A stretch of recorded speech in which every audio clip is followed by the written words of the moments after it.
Houston Texans fans Feeling good, brother. Feeling good. woke up, great sleep. What did Don Schultz say? He goes, "My ears were ringing all night. NRG was thumping. He goes, it's the loudest I've heard it all year." I love to see that. CJ asked for that, and we gave it to him. He gave us his all. We're giving it back to him. Yeah, it's man. Honestly, that game. Looking back at it, like feeling watching it, pick sixes back to back. CJ showing up on national TV. The whole team showed up. Uh, D'Amico said it. He goes, everybody showed up. If everybody shows up, you get another game, and pretty much that's what it It was. was amazing to me because it felt like, to a large extent, that all the things that we had to defend about the Texans, whether it be large or small, they gave people their receipts yesterday. You know what I'm saying? Like, Yeah, whoever we play next is going to be a tough matchup. So, like, who knows what's going to happen? But like, we knew as true Texans we were going to be capable of doing, and even when we verbalized that, people thought we were stupid. We would beat them by quite a bit, or it would be an easy win, or whatever. And they made us look good. That's exactly what they did yesterday. Is you gave us a product to be proud of. Looking forward. I yeah. fucking loved it. No, there was, I mean, so many receipts that they kept. We said it on our last video. It was like we owed them an ass whooping. I mean, they whooped us. They made it. It was a joke, and the players took it personal. I remember there was a post I made, and Brevin Jordan was like, "Hey, it was all personal, man. Like we came out there, and they were playing the songs like get back, motherfucker." And they said that. One time I seen my homeboy get beat up when he was real drunk, and he ran up on him, met the same dude sober, and he whooped that other dude's ass. So they got us when we were hurt and we were down. I know they had injuries too. Like, you showed up yesterday and we gave it to you like we were supposed to. It was amazing. It was a great team win yesterday. Yeah, no, it was for sure. I mean, CJ said it. He's like, "I'm doing this for the city of Houston." He goes, "It's a wave. You feel it. You feel playoff football in Houston. This is a city that deserves it. The way that the fans rile up all weekend long and everything." One Uh, person, like, I'm gonna start giving out flowers, not for the season, yeah, because we'll do that whenever it finalizes or whatever. But one person that I want to show love to, like, first, like, is Tunsil, Laramie Tunsil. Because, like, he had the couple penalties in the Colts game and people were hating on him, yada yada yada. We know what happened. And it's like he showed up in that first half and dominated, son. He put in work. He was not scared of Garrett. He did his job. He led Nico Collins on a block so he could score that touchdown. I was like, who else got left tackle who could run out there in space to block a safety for their receiver? You know what I mean? Like, Laramie yeah. Thompson was on one yesterday. He earned every dollar we give him. And I also want to remind people, he's the fool that been here through all the bad shit. Mm-hmm. No, I mean, looking at he went down with the injury. It was a little scare. Everybody was like, "Oh, what are we gonna do now?" Because we don't. You're gonna have to move players around. He thugged it out, went out there. I mean, he was jumping with CJ and stuff. So I was like, all right, he's fine. But the way he held Miles Garrett on it was just phenomenal. Like that's the left tackle that we paid for. That Mind you, is, he was getting help, but also yeah, like, kudos to the entire O line for the most part. Y'all kept CJ clean the whole day. Like, yeah, that's exactly what we needed. Like we said, let CJ be CJ, let him go to work, let him cook, and he's gonna make good things happen. And they kept him on it. Like, good job, O line. Just yeah, good job. yeah. Next Gen Stats said that he had 12 matchups against Miles Garrett, and he only had one pressure and no QB hits the whole time. Beautiful. Who wants to trade that? Like I was telling people last week, if you want to get rid of Tunsil, tell me who do you replace him with to do that. How many teams will be calling you right now saying, "Hey, we want for him"? There's probably 15, 20 teams that'll take Tunsil off your hands, Yep, and then our bum ass is gonna need a left tackle. Let's leave him alone. Good job, Tunsil. I'm a fan, bro. we root for you. Who else you want to give flowers to? Man, John Mechie. Like, I don't exactly know what the script script was yesterday, but Noah Brown got hurt, and I feel like stepped in and was capable of doing what they expected Noah Brown to do. By no means am I saying that he had godly numbers. He had 3 catches for 44 yards and 1 rush for 9, but that's more than he did the whole season. And he did them in big moments, like when we were kind of, all right, like what are we doing? Like they're keyed in on the run, they're bracketing Nico, they're clouding Nico. Like what are you doing? Mechie's like, I'll catch it real quick. I'll run it real quick. You know what I mean? Like Yeah. they may not all been first downs, but the like it's 2nd and 10 and he gives you 7 yards. That shit made a difference to me, No, like yeah. drastically. I mean, you saw Noah Brown go down, injure his shoulder. It was next man up type of thing, and he stood Mm-hmm. up. CJ trusted him. I know Xavier Hutchinson got a pass there. It just looked like on all cylinders, they had their trust in CJ. CJ had his trust in his receivers, and Michi finally saw some production in a game that we needed, like you said, I all even hands text on deck. y'all in the middle of like his second catch. I said, "Unleash the Mechie." Like I Yep. knew, I just seen it. I was like, Noah Brown's not coming back. They're gonna try to do what they can with him in space, and it just worked. They utilized him. He picked the best time to have his best game as a pro. Love it. Yeah. No. I want to give love to an entire group, and that's the tight end and fullback because yeah, I mean, they just played phenomenally. Like with the chip blocking they did on the ends on that team, the 78-yard touchdown for Brevin Jordan, the touchdown for Schultz. Beck would have had a touchdown on that shovel pass, but it didn't go through. And we just did so well with that group playing 3 tight end formations at some point. I loved it. Like that's football to me. I mean, Brevin Jordan got a laugh because right after the game, the NFL sent him a random drug test, and I guess I ran too fast. But I mean, all in all, like looking at both of them, that like that Brevin Jordan run, especially that bolt of speed he got, like it was just like, oh, and like he said, he goes, I used to play wide receiver. He goes, I got speed. He goes, I need some oxygen afterwards, but I was good. Is that one And cut and he walked away from that damn safety or that linebacker, but Koromora, he's fast, and he was like, "Nah, you didn't catch me though." yeah, Dalton Schultz, he dropped the pass early, and I got a little discouraged. He almost dropped his touchdown too, but it's like when all else fails, he knows how to get open for CJ. And I mean, that touchdown that he caught really didn't have a difference because we were up by so much, but it's like made me feel good because that means the play calling's right, like the yeah, execution is right. He's doing his job. It warrants like recognizing because like it's gonna make a difference when you decide to bring him back or not. yeah. No, I agree. Who else you giving flowers to? I'm going to switch over to defense a little bit, and I want to go to the Derek and Derek law firm. First off, Derek Stingley, show this motherfucking man some love. He is the silent assassin. He clamped Amari like it wasn't nobody. He clamped that bitch up like it was my grandma closing some chips. You know what I'm saying? Like he didn't he didn't give up nothing. That dude was phenomenal yesterday.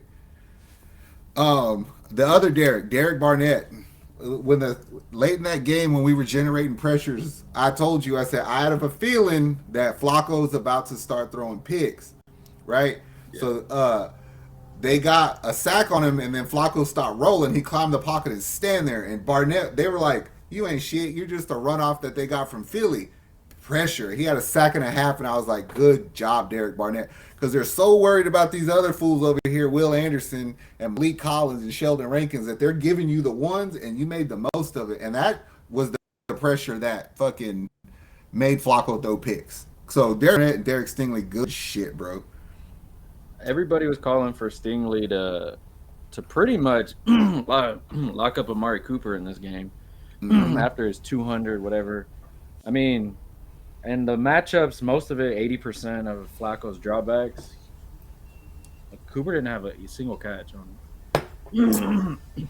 No, he was clamped up. I think he might only had like 2 catches for the game, and one of them came very, very late. Yeah, it was like I mean, Stingley. We all agree you got snubbed from the Pro Bowl injuries. They got to put Sauce in, but the way you've been playing so far, I'm confident in that pick. I'm like, all right, that Obviously, we're gonna talk about the pick sixes, right? yes, that So like the Stevie Nelson one, it's like that was the turning point of the game for me. Like yeah, that was that Mike Tyson overhand right that rocked you, and we took advantage of it. That is just a football player being a football player. You know what I Yeah, mean? Like he sold it, he went to get it and took it to the house. Again, that's one of them crucial moments where it's like, all right, this has to factor in whether we pay you and bring you back. You know what I mean? yeah. So that was a drastic play that's gonna kind of affect the future. And then you go to the Christian Harris pick six, which was the very next drive they had. And the reason that I enjoyed that one more is because he did an interview post game and he said, same thing happened last week and I missed it. He's like, I knew I was going to get this one, which tells me there is some excellent coaching going on in that building. For one, to bring the play to your attention, for you, two, to give you a game plan or the foresight to know what to do if it happens again, and then three, on your part, Christian Harris, to realize what was going on and to drive that ball. So that just small shit like that most people don't recognize is what I look at and we're like, all right, we're doing good. We're doing really good right now. Hearing like everybody, of course, counted us out. Stephen A, of course, we all heard that I bet from CJ.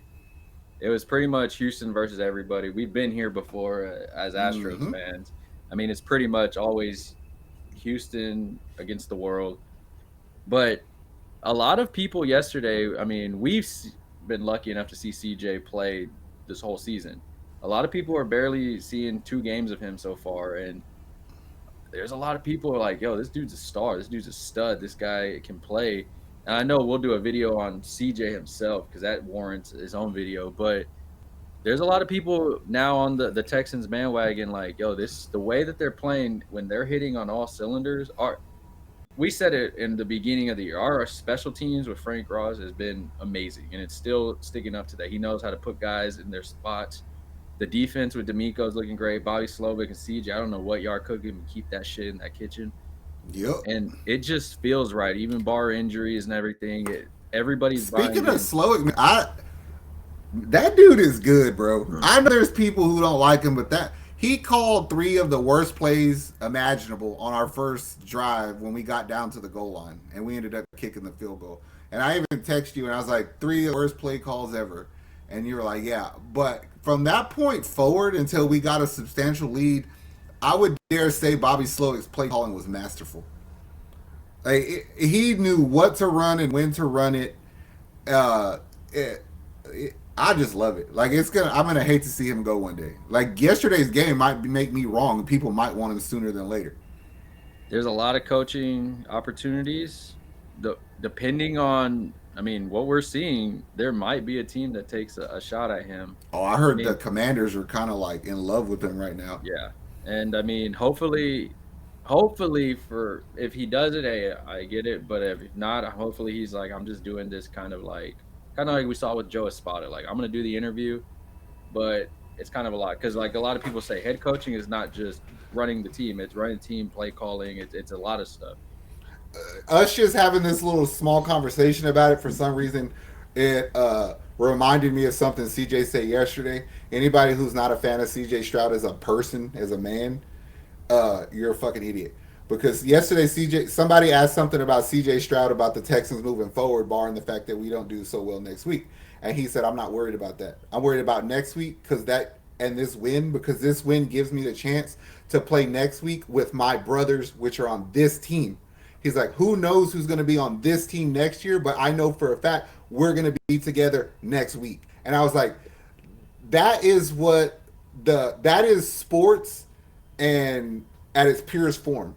Yeah. Because I swear to God, I believe wholeheartedly in my heart that CJ Stroud would give you the same effort and everything right now if he wasn't making any money. Yeah. Like that's the beautiful part of sports to me when he said that. You know what I mean? I was like, all right, I love that, bro. No, Love yeah, that. Love that you're my quarterback. it feels like, I mean, we said it yesterday, all of us agreed. It feels amazing to have a quarterback, like a legit quarterback, but it feels even better how humble, how he reacts. Everything is always my teammates. It's Mm-hmm. God then my teammates, God then my teammates. It's and as a superstar, it's like, hey, it's CJ. He's like, nah, this ain't possible without my line. This ain't possible without all of my receivers. This ain't possible without all of this. He goes, they deserve the praise also. He goes, and that's what a lot of it we're seeing. I mean, there's so much good stuff to do when it comes to it. it just makes you feel like you said, bro. It's like I just went through like three of the worst football years I can possibly remember. It was bad. We didn't see the finish line. We didn't know how we were going to get out of the hole. It felt unfair because we didn't deserve none of it. You know what I'm saying? And like games like yesterday, interviews like yesterday, and all that shit, it makes it worth it. It made it all worth it. You know what I mean? It's like Yeah. I had to go through the rough shit to get to the good shit, and that's just the way it is. So, I, as a Houston fan, we've been down this road before. The Lastros mm-hmm. into what we are now. Texans, the laughing stock of the NFL, to having CJ. I said, we'll see what happens with the Rockets. It looks like they're on the right path. But being a Texans fan right now, everybody enjoy it. We have another week of playoff football. That's what I'm saying. At this point, we still don't entirely know who we're going to play next week, so it doesn't benefit us to even speculate. Yeah, But I tell you this, like after what I've seen from Houston the past 3 weeks, CJ and Will coming off their injuries, the game preparedness, the game plans, the way we operate as a franchise, I can say that I confidently believe we can go anywhere and win. yeah, Not saying that we're the favorites, but like I fear no team in the NFL no more when number 7 takes the ball. Nobody. yeah. I said you feel like you have a chance to win every single week, no Mm-hmm. matter what the time is. We've seen that too this season. Okay, there's that much. 7 got this, and that's pretty much what the players said. We I got to trust just the 7. feel this is gonna sound ridiculous. Maybe this is ridiculous. This is being a homer. Maybe it's a hot take, not an apple for apple comparison. But watching CJ do CJ shit reminds me of watching Steph Curry come into his own, because he would do things that were so out of the norm, ridiculous. Why would you do that? Don't do that. That's not how we do that kind of shit. Watching CJ throw balls in tight windows that get there that he shouldn't do. Everything. Sometimes he does shit that looks so stupid until it doesn't look stupid anymore. But I get the same feeling from it, bro. It's like Yeah, you're changing the game a little bit, and I'm so glad you're wearing my uniform. and they're both very humble, God given guys. I mean, they're all about family. They're very like, nah, it's my teammates. Like Steph, we know you're the greatest in the world, or at this moment, it's like, nah, it's about Clay and Draymond. It's like, what the fuck? And it feels that's a great comparison because of how they are and everything. I like It's it. just the feeling as a sports fan I get off of them. You know what I'm saying? Like Yeah, a player in their designated sport can instill a confidence in you, or they like I don't know, man. I've been around sports my whole life, so it's like, man, I just they're different to me, and those vibes off of him. And shit, if he turns us into a dynasty, thank you, Lord. it's been a long time coming, man. Houston fans, enjoy it. Enjoy the cold weather. Stay warm. Hopefully everybody's power stays on. Let's ride this win. We'll see in our next video who we're playing. We'll know by the time Buffalo and Steelers play. Uh, it'll either be Kansas City or be Baltimore. We'll do a video on that. But if you made it to this point, like, subscribe. You know we got you covered on all Houston sports. Got any last minute comments, Zach? That image of Devin Singletary throwing up the H's in the end zone when he scored this day on should be considered an iconic image in this town. I never seen a player throw the H's up and look so fucking dope doing it. Like that shit Yeah. was so dope. I was like, if HPD sees you, bro, you about to go to jail. Yes. Because Thanks. Yeah, that was like that was Houston culture in a nutshell of a exactly. celebration right there. So simple where probably anybody else watching the game was like, but enough for Houston to be like, yeah. Yep. Uh, all right, Houston fans, drop your comments of what you thought of the game down below. Make sure you check out our Facebook, Instagram, TikTok, YouTube, of course, right here. We got you covered, Bayou City Boys, on all Houston sports. Be on the One lookout for the more. next one. Check out our playlist up above. We are out of here. Much love, Houston. How much I'm working for this? I swear my dreams are too important.